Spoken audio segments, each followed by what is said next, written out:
Welcome to the Recommended Daily Value Podcast, your daily dose into the health and wellness world. Welcome back to the Recommended Daily Value Podcast, brought to you by Umzu. I'm your host, Tyler Woodward, and today we're talking about how to increase your metabolism. If you've been listening to this podcast, you've likely heard me speak about how I believe one of the healthiest things you can do is eat more. And by this, I do not mean stuff your face with Cheetos, but eating foods that are packed both with energy and the nutrients needed to process that energy. And an easy way to think about this might be like a fire. I want you, or more specifically your cells, to be like a furnace, eating up everything you throw in it compared to a match that goes out with a little wind.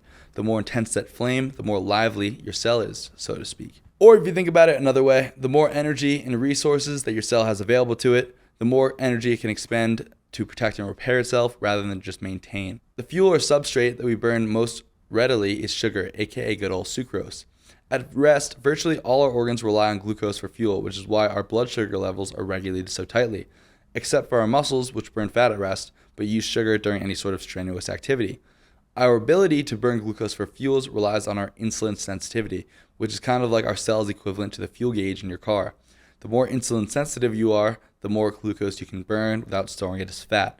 But it sort of works in the opposite fashion as a car, as our most insulin sensitive times occur when our cells are most depleted of energy, like after fasting overnight or post-workout.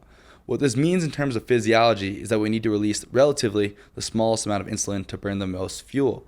But exercising or starving ourselves isn't the only thing we can do to decrease the amount of insulin released relative to our food intake. Both the type of food and the amount of food will determine how much insulin is released. No surprise here, the insulin spike is always going to be relative to the amount of food you eat, so try to eat till satisfaction, not to the point of being stuffed. When it comes to foods, sugar causes a smaller release of insulin compared to starches because fructose, which is half of the sugar molecule, does not stimulate the release of insulin.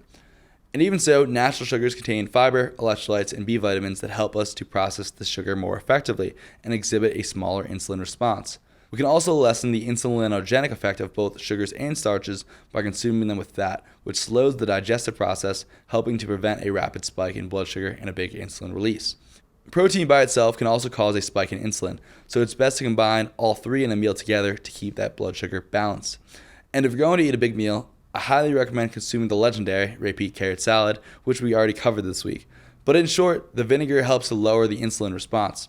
Avoiding anything that irritates your gut or digestion can be a beneficial strategy for improving your glucose tolerance, as things that we struggle to digest end up being digested by our colon, which may increase our endotoxin load.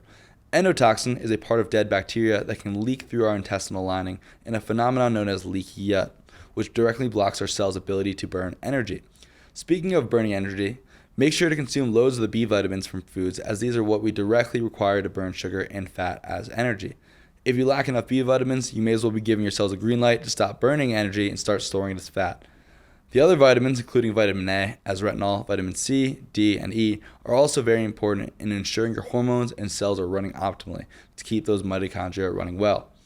Other things that you can do to make sure your metabolism is running well, running hot, is to build muscle and to get enough movement throughout the day. And I really do mean throughout the day. One long walk after sitting all day is not the same as moving periodically throughout the day.